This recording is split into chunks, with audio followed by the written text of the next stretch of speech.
আলামিনের অশেষ মেহেরবানি ও কৃপা এই যে মহান আল্লাহ রাব্বুল আলামিন আমাদেরকে পোকা মাকড় হিসাবে সৃষ্টি না করে আশরাফুল মাখলুকাত মানুষ হিসেবে সৃষ্টি করে দুনিয়াতে পাঠিয়েছেন এবং তার মধ্য হইতে আমাদেরকে এই আশরাফুল মাখলুকাতের মধ্য হইতে সর্বশ্রেষ্ঠ মানব যিনি, সারা দুনিয়ার মধ্যে সর্বশ্রেষ্ঠ ব্যক্তি যিনি, সেই শেষ নবী হুজুরে আকদাস সাল্লাল্লাহু আলাইহি ওয়াসাল্লামের উম্মত হিসাবে দুনিয়াতে প্রেরণ করেছেন। এবং আজকে বরিশাল পশ্চিমপাড়া বাইতুল জান্নাত জামে মসজিদ মাদ্রাসা ও এতিমখানার উদ্যোগে চতুর্থ বার্ষিক মাহফিলে দুনিয়াবি সমস্ত কাজ থেকে বিরত হয়ে এখানে এসে বসার তৌফিক দান করেছেন। এই জন্য অন্তরের অন্তঃস্থল থেকে শুকরিয়া আদায় করে বলি আলহামদুলিল্লাহ। আমরা দুনিয়াতে এসেছি একটা উদ্দেশ্য নিয়ে, সেই উদ্দেশ্যটা হলো মহান আল্লাহ রাব্বুল আলামিনের গোলামি করা, মহান আল্লাহ রাব্বুল আলামিনের প্রতিনিধিত্ব করা। যদি কোনো ব্যক্তি মহান আল্লাহ রাব্বুল আলামিনের প্রতিনিধিত্ব সঠিকভাবে করে এবং গোলামি করে, সেই ব্যক্তিকে আল্লাহ রাব্বুল আলামিন কাল কিয়ামতের ময়দানে যদি আল্লাহ রাব্বুল আলামিনের গোলামি এবং তার প্রতিনিধিত্বকে ছেড়ে আমরা অন্য কোনো দিকে নজর দিই, তাহলে কাল কিয়ামতে আমাদের জন্য রয়েছে অপমান, লাঞ্ছনা এবং কঠিন শাস্তি। আল্লাহ রাব্বুল আলামিন ইবাদতের জন্য যে পাঠিয়েছেন আমাদেরকে, যে কোরআনে কারিমে বলেছেন ওয়ামা খালাকতুল জিন্না ওয়াল ইনসা ইল্লা লিয়াবুদুন, আমি মানুষ এবং জিনকে সৃষ্টি করেছি শুধুমাত্র আমার ইবাদতের জন্য। এখানে আমাদের বুঝতে হবে ইবাদত কয় প্রকার, ইবাদতের সংজ্ঞা কি। সর্বপ্রথম ইবাদত হলো নিজের থেকে ইবাদত করা, নামাজ পড়া, তাসবিহ তাহলিল পাঠ করা, ইবাদত করা, জিকির করা, এটা এক ধরনের ইবাদত। নাম্বার 2, আমি যেই কাজ করব সেটা যেন সুন্নত মোতাবেক হয়, তাহলে আমার প্রত্যেকটা কাজ হবে ইবাদত। নাম্বার 3, এই সমাজের ভিতরে যতক্ষণ আমি থাকবো, বেঁচে থাকবো, আমার এই সমাজের প্রত্যেকটা মাটিতে যেন আল্লাহ পাকের হুকুম থাকে, অন্য কারোর হুকুম প্রতিষ্ঠিত যেন না হতে পারে, এটা হলো সবচাইতে বড় ইবাদত। তাহলে বোঝা গেল আল্লাহ রাব্বুল আলামিন যে ইবাদতের জন্য আমাদেরকে পাঠিয়েছেন, সে ইবাদত শুধুমাত্র তাসবিহ তাহলিলের জন্য নয়। সে ইবাদত হলো আমি নিজেও তো দ্বীনের উপর থাকবো, আমার ভাইকে, আমার বন্ধুকে, আমার সমাজকে এই দ্বীনের উপরে আমি আনবো, কোরআনের উপর আনবো। কেননা একমাত্র আল্লাহ পাকের হুকুম গ্রহণযোগ্য, অন্য কারোর হুকুম গ্রহণযোগ্য নয়। ইনিল হুকমু ইল্লা লিল্লাহ। আজকে যদি সমাজে কোরআন প্রতিষ্ঠিত না হয়, আজকে যদি সমাজে আল্লাহ রাসূলের আনিত এই দ্বীন প্রতিষ্ঠিত না হয়, ভবিষ্যতে দেখা যাবে এই সমাজে সন্তান তার পিতাকে চিনতে পারবে না। বাস্তব কথা। এই সমাজে ছোটরা বড়দেরকে সম্মান করতে জানবে না, বড়রা ছোটদেরকে স্নেহ করতে জানবে না, এই সমাজে কোনো শান্তি থাকবে না। আমরা যতই কোরআন থেকে দূরে সরেছি, যতই কোরআনকে দূরে সরিয়েছি, ইগনোর করেছি, তত বেশি মার খেয়েছি। আমরা কোরআন থেকে দূরে সরার জন্য গেল 17টা বছর, এর থেকেও বেশি জালেমের জুলুমের মধ্যে ছিলাম। এখন পর্যন্ত যদি কোরআনকে ধরতে না পারি, ভবিষ্যতে এর থেকে আরো বড় জালিম আসবে আমাদের ঘাড়ে। কেননা আমরা আল্লাহর পথ থেকে দূরে সরে গিয়েছি। আমার অধীনস্থ যারা, তারা আমার সাথে বিয়াদবি করতে বাধ্য হবে। যার কারণ কি, যে আল্লাহ রাব্বুল আলামিন আমাদেরকে আসমান থেকে পানি বর্ষণ করে আমাদের জন্য ফসল দান করেছেন, যেই আল্লাহ রাব্বুল আলামিন আমাদেরকে এই দুনিয়াতে বাতাস ফ্রিতে গ্রহণ করার তৌফিক দান করেছেন, সেই আল্লাহ রাব্বুল আলামিনের সঙ্গে আমরা বেয়াদবি করেছি, সেই আল্লাহ রাব্বুল আলামিনের মালিকানাকে আমরা অস্বীকার করে নিজেদের তৈরি সংবিধান নিয়ে চলেছি। এই জন্য আমার যে অধীনস্থ যারা থাকবে তারাও যে আমার বেয়াদবি করবে এটা মনে রাখেন। जब तू ही वफादार नहीं अपनी खुदा से, जब तू ही वफादार नहीं अपनी खुदा से, फिर कौन वफादार होगा तुझ बेवफा से,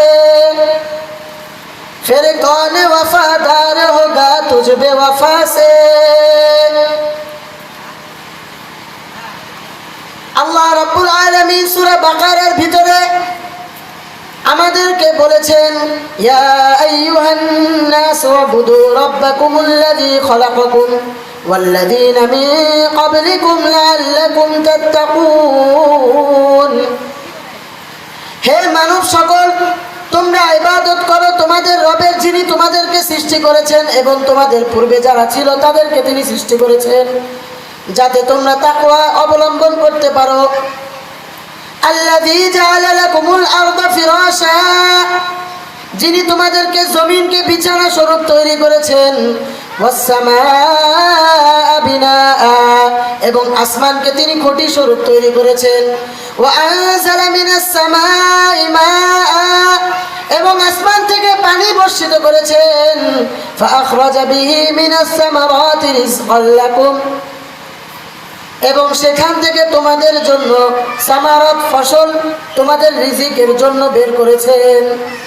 ফালা তাজআলু লিল্লাহি আনদাদা ওয়া আনতুম তা'লামুন, সুতরাং তোমরা কেউ অন্য কাউকে আল্লাহ পাকের বিপরীতে সমকক্ষ বানিও না, যদিও তোমরা সেটা জেনে থাকো।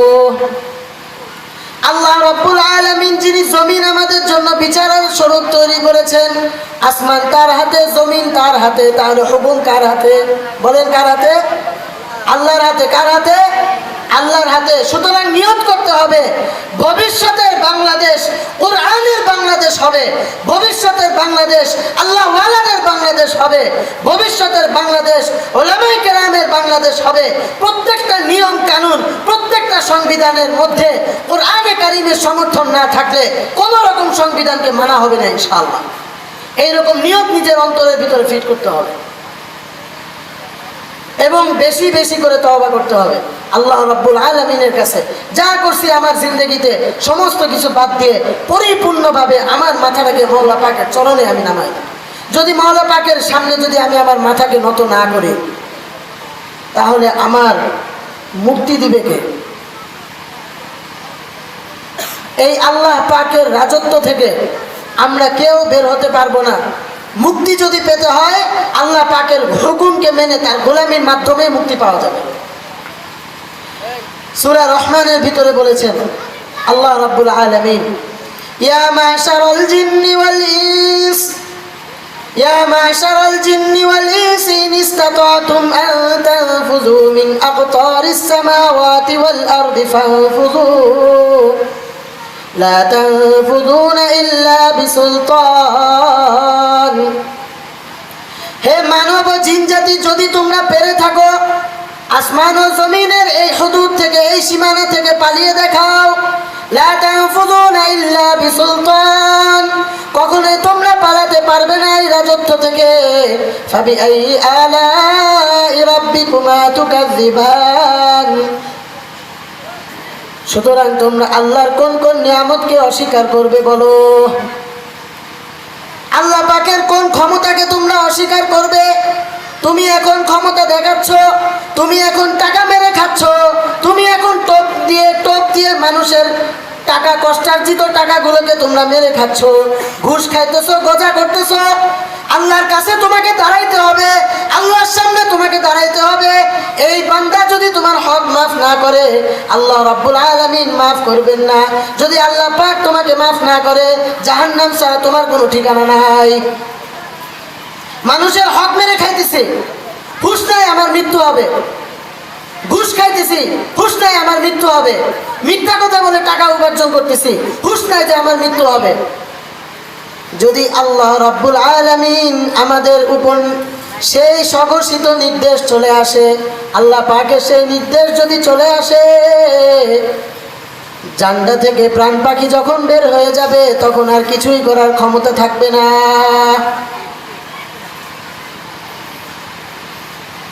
قل إن الموت الذي تفرون منه فإنه ملاقيكم। আল্লাহ রাব্বুল আলামিন বলছেন, ইন্নাল মাউতাল্লাযী, এই সেই মৃত্যু, তাফিরুনা মিনহু, যার থেকে তোমরা পলায়ন করছো, ফাইন্নাহু মুলাকিকুম, নিশ্চয় সে একদিন তোমাদের সাথে সাক্ষাৎ করবে। আল্লাহ রাব্বুল আলামিন সতর্ক করে দিয়েছেন। এই জন্য মেরে দোস্ত বুজুর্গ, আল্লাহ পাকের কাছে নিজের মাথাকে পরিপূর্ণ নত করে আল্লাহ পাকের এই হুকুমকে পরিপূর্ণ মেনে, আল্লাহ পাকের গোলামিকে পরিপূর্ণ মেনে আল্লাহ পাকের গোলাম হয়ে যদি চলতে পারেন, তাহলে আপনার আমার জিন্দেগিটা সফল হবে।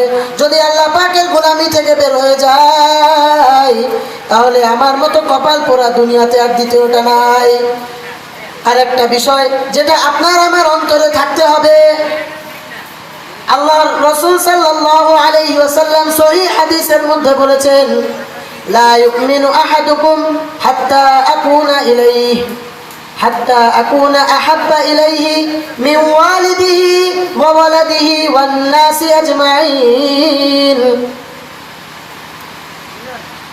তোমরা পরিপূর্ণ ঈমানদার ততক্ষণ পর্যন্ত হতে পারবে না যতক্ষণ পর্যন্ত আমার ভালোবাসা তোমাদের পিতামাতা, তোমাদের সন্তান সন্ততি, আত্মীয় স্বজন, পাড়া প্রতিবেশী সমস্ত মানুষ থেকে বেশি না হবে।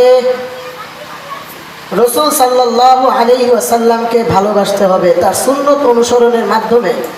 কিসের মাধ্যমে? তার সুন্নতকে পরিপূর্ণ অনুসরণের মাধ্যমে সত্যিকারের আশিকে রাসূল হতে হবে এবং নিজেকে সদা সর্বদা সতর্ক রাখতে হবে যে আজ এই জমিনে আমি যতক্ষণ পর্যন্ত বেঁচে আছি, এই বাংলার জমিনে কোন রকম নাস্তিক, কোন রকম মুরতাদ, কোন রকম ইসলামের দুশমনরা যেন শান্তিতে বসবাস করতে না পারে। নিজেকে এইভাবে তৈরি করতে হবে। আজকে উলামায়ে কেরামের এত জয় জয়কার, তারপরেও নাস্তিক রাখাল রাহা সে সোশ্যাল মিডিয়ার ভিতরে আল্লাহ রাসূল সাল্লাল্লাহু আলাইহি ওয়াসাল্লামকে নিয়ে গালমন্দ করে, আল্লাহ পাকের নিয়মকে নিয়ে, সংবিধান কোরআনে কারীমকে নিয়ে গালমন্দ করে, আল্লাহ পাকের দেওয়া তাহাজ্জুদকে নিয়ে গালিগালাজ করে। এমন নাস্তিক এখন পর্যন্ত আমরা বেঁচে থাকতে বাংলার জমিনে সে বসে আছে কিভাবে? যদি তাদেরকে না সরানো হয়, যদি তার বিরুদ্ধে আমরা পদক্ষেপ না নিই, তাহলে আমরা নিজেদেরকে পুরুষ মানুষ কেন মানুষ হিসেবেই কখনো নিজেদেরকে প্রকাশ করতে পারি না। আমরা যতদিন পর্যন্ত বেঁচে আছি, আমার গায়ে যতদিন পর্যন্ত রক্ত আছে, আমার রাসূল সাল্লাল্লাহু আলাইহি ওয়াসাল্লামকে নিয়ে কেউ কটূক্তি করবে, আমার দ্বীনকে নিয়ে কেউ কটূক্তি করবে, আমরা বসে থাকতে পারবো না, কখনোই বসে থাকতে পারবো না। যেই আল্লাহ রাসূল সাল্লাল্লাহু আলাইহি ওয়াসাল্লাম আমাদের জন্য দিনের পর দিন তার চুলায় আগুন জ্বলেনি। সূরা কাহফের ভিতরে আছে, ফালাআল্লাকা বাখিউন নাফসাক আলা আথারিহিম ইল্লাম ইউমিনু বিহাযাল হাদীসি আসাফা।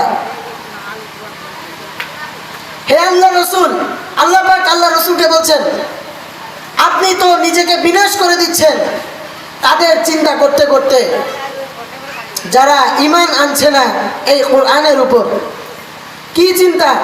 আল্লাহ রাসূল সাল্লাল্লাহু আলাইহি ওয়াসাল্লাম চিন্তা করতেছেন, হায় আমার উম্মত, যদি তারা ঈমান না আনে, মৃত্যুর পরে তাদের তো জাহান্নাম অবধারিত হয়ে যাবে।